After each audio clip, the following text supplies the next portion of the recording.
appel a donc été lancé par les Gilets jaunes à manifester demain à travers toute la France dans des centres, dans des lieux très symboliques des grandes villes. En plateau, toujours avec nous, Denis Jacob. Avant de faire un point sur le dispositif, je voudrais vous faire réagir à ce qu'a dit Alain Boucher il y a quelques instants. Est-ce que les Gilets jaunes sont traités plus durement que les autres citoyens qui choisissent de manifester ? Non. Alors déjà, l'amalgame est un peu facile de comparer les quartiers difficiles avec les Gilets jaunes, parce que les quartiers difficiles, même si on a les plus lourdes difficultés à y intervenir, on y intervient. Et c'est pas rare que nous ayons des heurts, justement, dans ces quartiers. Et la police fait son travail et on essaye d'appliquer la loi du mieux que l'on peut face à une minorité de personnes dans ces quartiers, puisque la grande majorité des gens aspirent à y vivre en toute tranquillité. Donc non, les Gilets jaunes sont d'autant moins traités de manière différente que d'autres, que si ça avait été le cas, dès le 17 novembre, les manifestations auraient été interdites et les forces de l'ordre seraient intervenues. Il ne m'appartient pas de dire si politiquement c'est bien ou pas bien. Nous, ce que l'on constate, et mon organisation syndicale l'a porté depuis maintenant plusieurs semaines, c'était de dire ça suffit, ces manifestations illégales. Pourquoi ? Pas parce qu'on est contre les revendications qui sont portées par les Gilets jaunes. Enfin, on est tous citoyens français et on est tous concernés par les problèmes de pouvoir d'achat. Mais quand on joue pendant des semaines au chat et à la souris avec certains manifestants particulièrement violents, des policiers particulièrement fatigués, j'avais demandé déjà à ce qu'on revoie la stratégie du maintien de l'ordre suite aux événements du 24 novembre. Ça a été vu. Elle avait été revue. Ça avait été revu à l'issue de ce qui s'est passé le 1er décembre. Donc on a été entendu là-dessus. Et j'ai également appelé le ministre de l'Intérieur il y a quelques semaines à prendre des dispositions pour interdire ces manifestations, pour qu'elles soient déclarées, organisées, concertées avec les autorités, de façon à ce que nous, policiers, nous puissions adapter notre présence à des manifestations prévues, et pour ne pas avoir plus de policiers qu'il ne faut sur le terrain, puisque je me répète, les policiers sont fatigués. Quel sera le dispositif demain ? C'est toujours la grande inconnue. C'est qu'à chaque fois, on ne sait pas véritablement combien de personnes seront mobilisées, et donc on est obligé de prévoir plus que ce qu'on pourrait prévoir dans le cadre d'une manifestation préalablement préparée. Denis Jacob, pour rebondir sur ce que disait l'un de vos collègues policiers dans ce reportage, la colère qui passe à la haine, et cette haine qui finalement se concentre envers les policiers, c'est ce que vous craignez ? On ne le craint plus. C'est déjà ce qui s'est produit depuis plusieurs semaines. L'affaire Drouet, quand on dit l'affaire Drouet va attiser la haine, mais la haine, on l'a déjà. Je vais vous prendre 2 dépêches AFP qui sont sorties hier. Voilà, violence contre des policiers à moto à Paris, un homme mis en examen et écroué. La haine, donc dans la haine, un gilet jaune condamné à 1 an de prison ferme pour une agression au couteau. Bon, de toute façon, la haine, elle est déjà là. Mais ce n'est pas représentatif de la majorité des gilets jaunes. Ce sont des voyous, il n'y a pas d'autre mot. Ceux qui cassent, ce sont des délinquants, des voyous. Ils ne viennent pas pour exprimer des revendications. On a eu l'occasion d'échanger en coulisses tout à l'heure avec M. Boucher. Ils ne viennent pas pour porter des revendications légitimes. Ils viennent uniquement pour s'en prendre à l'autorité de l'État. Et l'autorité de l'État, en l'occurrence, ce sont les policiers. Et ce sont eux qui en prennent plein la figure depuis maintenant plusieurs semaines. Alors, ce sont les policiers et ce sont eux qui en prennent plein la figure depuis maintenant plusieurs semaines.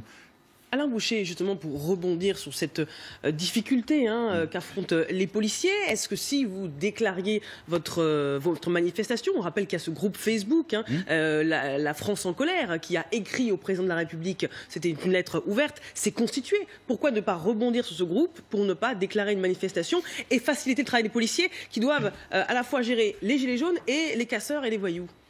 Alors, pour faciliter la vie des policiers, moi je veux bien. C'est-à-dire, je n'ai pas de haine, justement, face aux policiers. Maintenant, ce qui s'est passé avec l'histoire d'Éric Drouet, ça attise effectivement quand même la haine. C'est-à-dire que beaucoup ont estimé que il y avait une manifestation de la part d'Éric Drouet et d'une poignée seulement de personnes. Ils ont estimé que cette arrestation était tout à fait hors sol. Et donc là, non mais attendez, à partir de Éric Drouet reconnaît lui-même hier soir sur Facebook que c'était volontaire et que c'était Est-ce que je peux finir? Prémédité. Donc, il ne faut pas s'étonner après, quand on appelle à se réunir sur la voie publique, enfin, c'est constitutif d'une infraction. Donc, c'est normal. Et en plus, il n'a pas été menotté, il n'a pas été bousculé. Ça a été... c'était musclé. Ça a été ferme. Ça a été ferme et musclé. Bon. Mais M. Drouet n'a pas été menotté. On lui a demandé de monter dans un véhicule. Il est monté dans le véhicule et on l'a conduit au commissariat. Oui, donc, il n'y a pas eu non plus interpellation en tant que telle. Alors, est-ce que je peux finir? Denis Jacob, sur le terrain, la consigne est claire. Elle a été donnée par Christophe Castaner dans une lettre: poursuivre les opérations d'évacuation de la voie publique afin de libérer les entraves à la circulation, notamment aux abords des ronds-points. Ça veut dire que c'est fini la tolérance qui était de mise depuis le début du mouvement?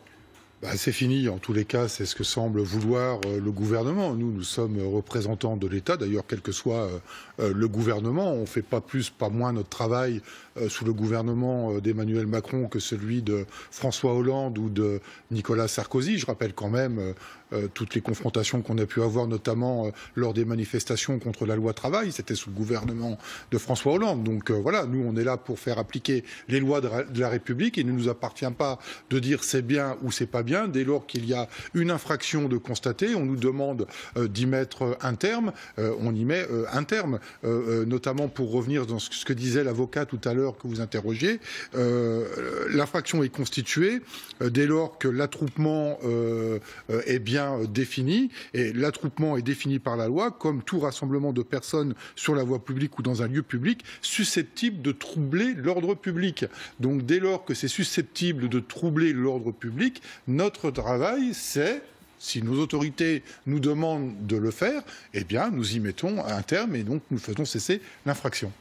Alain Boucher, et je peux vous dire que si on veut vraiment calmer les esprits, c'est peut-être plus en répondant aux problèmes de fond, plutôt que de dire sans arrêt, maintenant on a décidé de...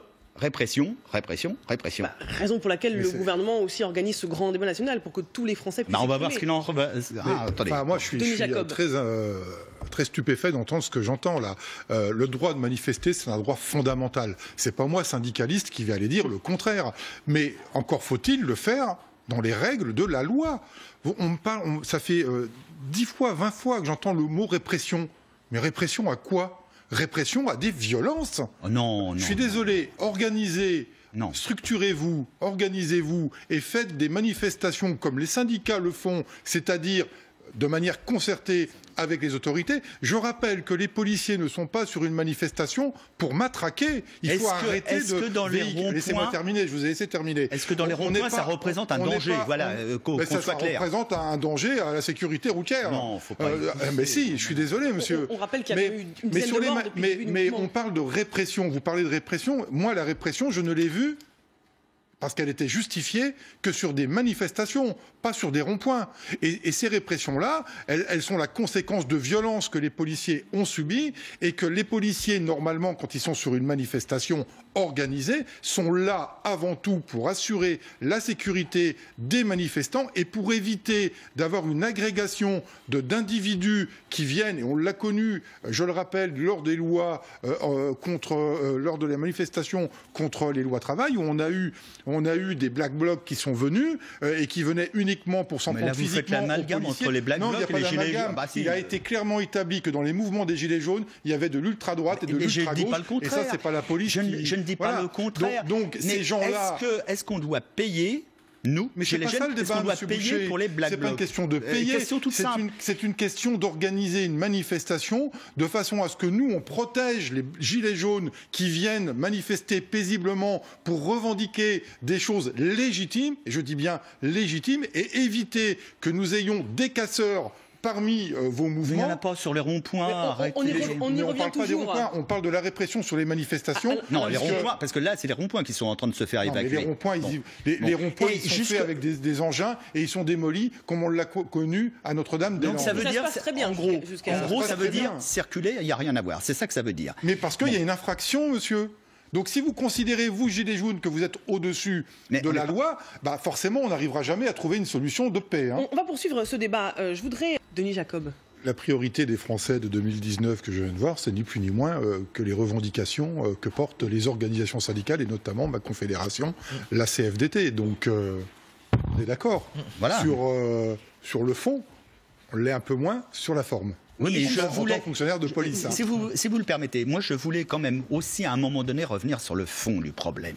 Parce que mais le fond de ce boucher, c'est pas l'affaire de la police, c'est l'affaire des politiques et c'est de leur responsabilité. Non, mais je réponds à tout le monde, moi, aujourd'hui. Hein. Je ne vous vise pas particulièrement. J'essaye de répondre, si vous voulez, pas forcément à vous d'ailleurs, mais beaucoup plus à ceux qui nous dirigent, c'est-à-dire le gouvernement. Donc, dire on va être répressif, on vous sanctionne, etc., s'il n'y a pas une réponse en parallèle à nos revendications, je peux vous dire, c'est un coup d'épée dans l'eau, ça ne sert à rien du tout. Ça ne sert à rien. Selon ce sondage Odoxa pour nos confrères du Figaro, en tête, l'augmentation du pouvoir d'achat. En deuxième, la diminution de la pauvreté et de la précarité, la baisse des impôts et des taxes et la diminution du chômage. C'est pour répondre à ces préoccupations que... Pourquoi pas même dire aux policiers, vous portez finalement quelque part un gilet jaune. Et donc, moi... Je l'ai dit tout à l'heure. Hein. Non, mais vous voyez ce que je veux dire. Le souci, M. Boucher, si vous voulez, c'est qu'aujourd'hui, on a un nombre, je l'ai dit tout à l'heure, un nombre minoritaire d'individus qui portent le discrédit sur le mouvement des Gilets jaunes, parce que le mouvement des Gilets jaunes ne prépare pas et n'organise pas des manifestations en bonne et due forme. Vous gagnerez en crédibilité si vous le faites dans le cadre de la loi. Alors je peux comprendre que les gens n'adhèrent pas au cadre parce que voilà, ils considèrent que ça ne fonctionne pas. Mais le problème, c'est que la contestation pour la contestation n'a jamais rien apporté de constructif. Donc je pense qu'à un moment donné, il faut savoir garder raison et puis se mettre dans le cadre de la loi pour les manifestations. Le message est entendu. Merci Denis Jacob, secrétaire général Alternative Police CFDT.